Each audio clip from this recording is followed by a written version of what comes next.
Hello everyone, कैसे हो आप सभी लोग। आई होप आप सब लोग बढ़िया होंगे। आज का सेशन आपकी लाइफ बदल देगा। जस्ट ट्रस्ट मी, आज का सेशन आपकी पूरी जिंदगी बदल देगा। पिछले साल में एक चाय की टपरी पर गया था चाय पीने। वहां पर मेरी मुलाकात एक लड़के से हुई थी। ये किस्सा मैंने पहले भी बताया है आपको, बट आज मैं आपको फिर से दोहराना चाहता हूँ। तो वो जो बच्चा था ना, वो बच्चा नहीं था एक्चुअली, उसकी उम्र भी अच्छी खासी थी, 20-21 तो होगी। सो उसने मुझसे पूछा कि आप क्या करते हो, तो मैंने बता दिया। तो उसने कहा आपने नीट दी थी क्या, मैंने बोला हाँ। तो then I surprise to know कि यार वो भी नीट को प्रिपेयर कर रहा था। बट एक चीज अलग थी बेटा, कि वो एक कंस्ट्रक्शन साइड पर काम करता था, बहुत गरीब घर का था। उसके पास फटे हुए कपड़े थे, कपड़े भी नहीं थे, बनियान थी बेटा, फटी हुई बनियान थी, नीचे कुछ छोटा सा पहना था, हाथ में पैर में लगा था। Still he was preparing for the NEET examination. मैं नहीं जानता कि उसका स्कोर कितना आया। वो उसी साल को नीट देने वाला था, पिछले साल को।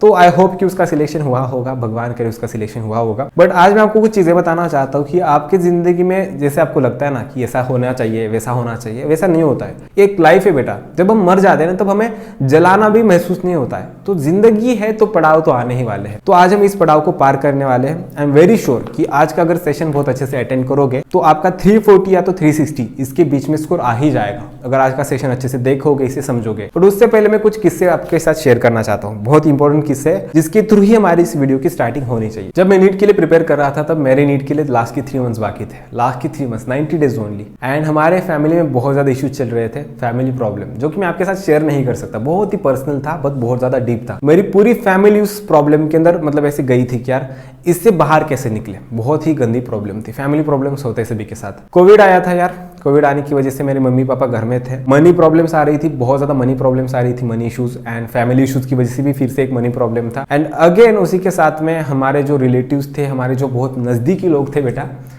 उनकी डेथ होने लगी थी यार। बहुत मेरे नजदीक के लोग थे जिन्हें मैंने खोया है उस पैंडेमिक के अंदर, कोविड के अंदर। लास्ट की 3 मंथ्स बाकी थे, हमारी टेस्ट सीरीज चल रही थी, मॉक टेस्ट सीरीज, जिसे हम फुल सिलेबस टेस्ट या FSTs भी कहा करते थे। उसके अंदर मेरा स्कोर कितना होगा, कितना आप इमेजिन कर सकते कितना आता होगा। आपको लगेगा भैया 500-600, नहीं, मेरा स्कोर स्टार्टिंग में 150 से स्टार्ट हुआ था, फिर बाद में 250 और 300 के बीच में आने लगा था। मतलब इतना कम स्कोर था मेरे मॉक टेस्ट सीरीज के अंदर। एक तो फैमिली इश्यूज थे, मेरे घर वाले परेशान हो गए थे, एंड फिर बाद में मेरे मॉक टेस्ट सीरीज के अंदर इतना कम स्कोर, तो मेरे फैमिली वालों ने तो होप्स ही छोड़ दिए थे। उन्हें लगा कि ये बच्चा हमारे फैमिली इश्यूज के अंदर इन्वॉल्व हो चुका है, अभी ये कोप अप नहीं कर पाएगा, इसका 350 तक स्कोर आ जाएगा फाइनल नीट के अंदर। देन मेरे हाथ में पूरा सभी चीजें थी कि अभी मैं इस सिनेरियो को कैसे हैंडल करूं। फैमिली के साथ जाऊं, उन्हें थोड़ा सा मनोबल दे दूं कि यार चलो मैं आपके साथ हूं, या उनसे दूर जाके मैं अपनी नीट की प्रिपरेशन को चूज करूं। मेरे पास 2 चीजें थी। तो मैंने सोचा कि अगर मैं अभी फैमिली को सपोर्ट करूंगा तो क्या ही हो जाएगा, 2-4 दिन के लिए फैमिली वाले खुश हो जाएंगे, बट मेरी जिंदगी क्या, मैं तो नीट को क्रैक नहीं कर पाऊंगा। सेकेंड थिंग, पैंडेमिक है, मैं कुछ नहीं कर सकता,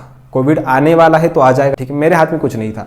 मनी प्रॉब्लम से उस स्टेज पर मैं कुछ नहीं कर सकता था, कुछ भी नहीं। 4th चीज थी, मेरे रिलेटिव्स या तो मेरे जो नजदीक वाले लोग थे वो गुजर रहे थे, तो उस चीज के अंदर मैं कुछ नहीं कर सकता था। तो मेरे हाथ में बस एक चीज उड़ती थी, बचती थी, जिसका नाम है बेटा नीट को प्रिपेयर करना। तो फिजिक्स बहुत ज्यादा बुरी थी, केमिस्ट्री ठीक ठाक थी, एंड बायोलॉजी अच्छी थी बट अच्छी नहीं भी थी। क्यों? क्योंकि मैं पढ़ तो बहुत अच्छे से रहा था, कॉन्सेप्ट तो ठीक थी, बट मेरा स्कोर बहुत कम आ रहा था। 150 score, 170 score max to max आता था। एंड मेरी एक्सपेक्टेशन थी कि यार मेरा कम से कम 300 आ जाए। बट उसके बाद मैंने अपने एक टीचर को कॉल किया, एंड उन टीचर से मेरे ज्यादा कुछ रिलेशन नहीं थी, बॉन्डिंग नहीं थी। स्टिल मैंने कॉल किया बिकॉज आई वॉज फ्रस्ट्रेटेड। तो उन टीचर ने मुझसे कहा कि बेटा कोई बात नहीं, सबके लाइफ में होता है, तो अपनी पढ़ाई पर फोकस कर। एंड उन्होंने मुझे थोड़ा सा इग्नोर कर दिया, बट जाते जाते समय उन्होंने मुझे एक चीज कही, बेटा this is the right time that you must pull up of your socks. तो इंग्लिश वाले वर्ड्स है ना, पता नहीं चलते। This is the right time to pull up your socks, मुझे भी पता नहीं चला। मैंने गूगल किया, pull up of the socks का मीनिंग क्या होता है। मतलब उसका एक मीनिंग होता है मेरे दोस्तों कि यही राइट समय है जहां पर तू मेहनत कर सकता है और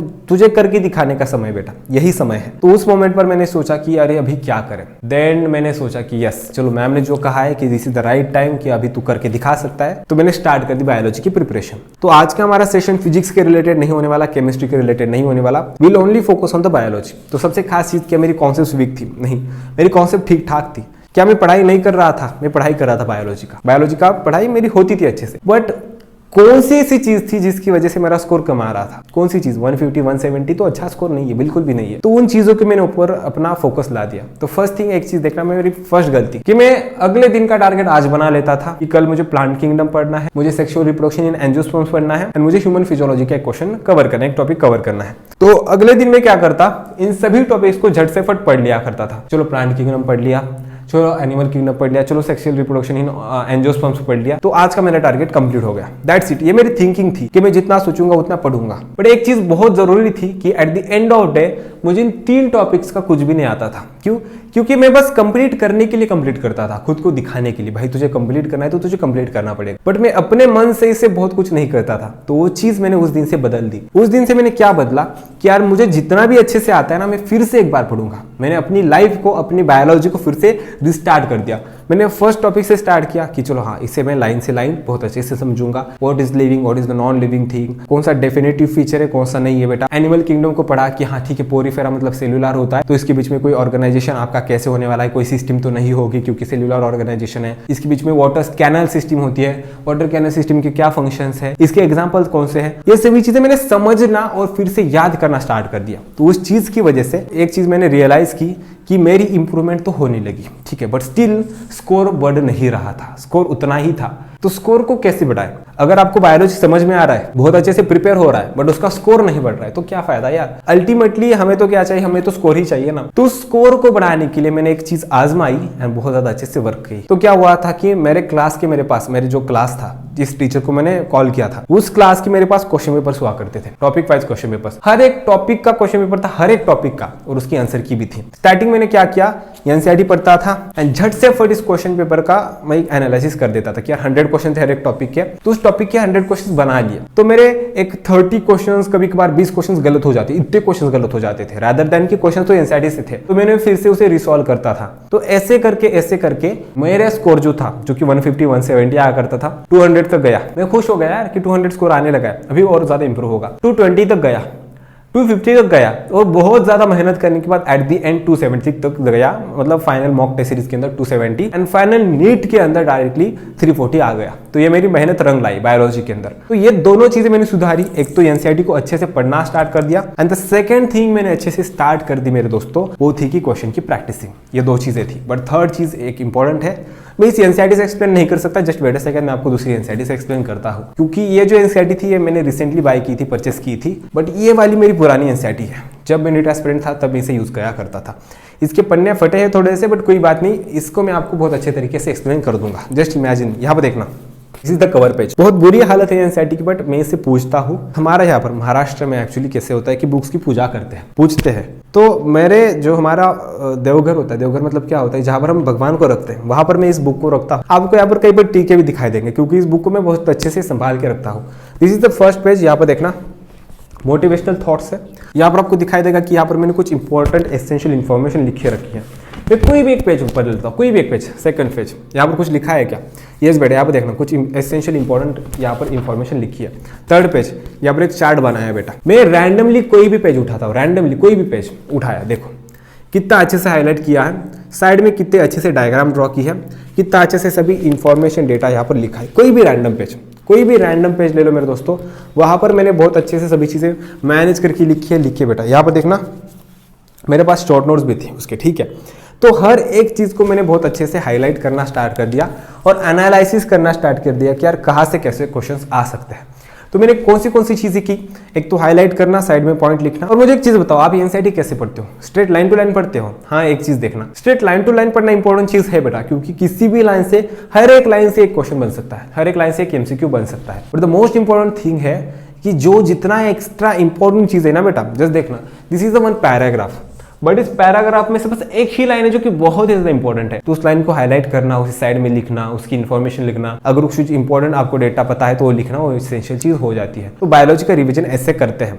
इसके पास बस 2 चीजें हैं, अगर उतनी चीजें करोगे तो मैं आपको शॉर्ट कहूंगा, आज नहीं बट कल जाके आपका स्कोर बहुत ज्यादा इंप्रूव होगा, क्योंकि this is the process and process takes time. Next चीज थी बेटा मेरी मॉक टेस्ट सीरीज। मैं जितने भी टेस्ट सॉल्व करता था उसके अंदर मेरा स्कोर 200 आता था, जस्ट इमेजिन 200 आता था।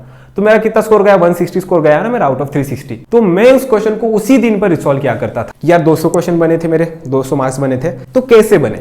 ठीक है, ये क्वेश्चंस मुझे आते थे, मैंने पढ़ लिए, स्किप कर दिया। सेकंड थिंग, कौन से क्वेश्चंस को मैंने तुक्का लगाया था, तुक्का लगाया तो सही हुआ, गलत हुआ, तो उस क्वेश्चन को मैंने फिर से एनसीईआरटी से पढ़ लिया, स्किप कर दिया। But the third but the most important thing कि कौन से क्वेश्चंस गलत हुए, रीजन क्या था?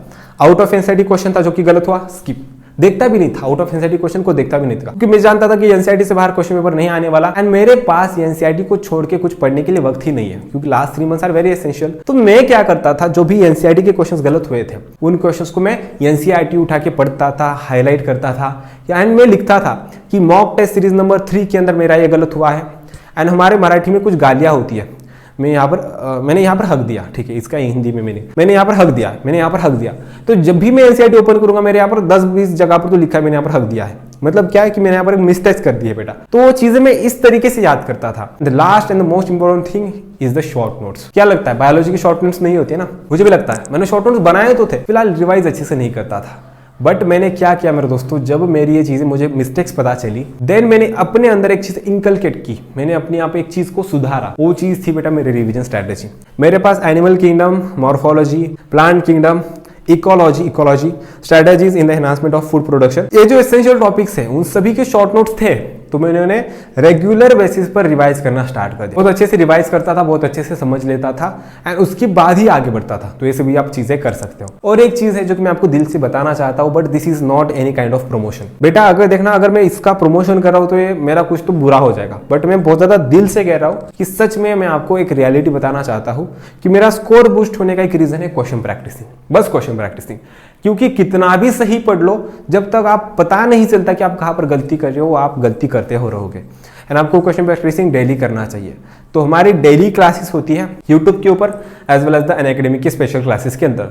हमारी क्लासेस टोटली फ्री में होती है। हर शाम क्वेश्चन की प्रैक्टिसिंग 8 से लेकर 9 बजे होती है। अगर यूट्यूब पर भी होगी तो यही समय होता है। अगर आपका यूट्यूब पर नहीं होता एंड आपका अगर स्पेशल क्लासेस के अंदर होता है अनअकैडमी की एप्लीकेशन पर, तभी उसका समय 8 से लेकर 9 ही होता है। तो आप इसे डेली बेसिस पर अटेंड कर सकते हो। इंटरैक्टिव लाइव सेशन होता है, उसके अंदर मैं आपको लाइव हर 1 घंटे के अंदर 100 क्वेश्चन की प्रैक्टिसिंग लेता हूँ और मिनिमम 500 एक्स्ट्रा कॉन्सेप्ट डिस्कस करता हूँ। तो उस सेशन को आप अटेंड कर सकते हो, उसे ज्वाइन कर सकते हो। तो उस सभी की लिंक्स आपको डिस्क्रिप्शन बॉक्स में मिल जाएगी, उसे फॉलो कर लो। हमारे टेलीग्राम चैनल को ज्वाइन कर लो, क्योंकि वहाँ पर आपको सभी चीज़ें मिल जाएगी। एंड मैं अनअकैडमी नीट एक्सप्रेस, अनअकैडमी का यूट्यूब का चैनल है जहाँ पर पूरी बायोलॉजी फ्री में पढ़ाता हूँ, तो वहाँ पर भी आप जाके ज्वाइन कर सकते हो। तो जल्दी मिलते हैं एक नए सेशन के साथ, तब तक के लिए bye bye, have a nice day. And please अगर आप मुझे अपनी जर्नी के अंदर सपोर्ट करना चाहते हो तो इस सेशन को लाइक कर देना, इस सेशन को अपने दोस्तों के साथ शेयर कर देना। Also please have a subscribe to this channel, क्योंकि ये मेरा मोटिवेशन बहुत बढ़ा देगा। तो जल्दी मिलते एक नए सेशन के साथ। अगले सेशन में केमिस्ट्री की मिस्टेक्स बताऊंगा, जिसकी वजह से मेरा स्कोर बहुत कम आया था। मतलब 40 मार्क्स मेरे चले गए। 140 अगर आप पकड़ोगे इन एन एवरेज, तो 40 मार्क्स क्यों लूज हुए, उसका हम नेक्स्ट सेशन के अंदर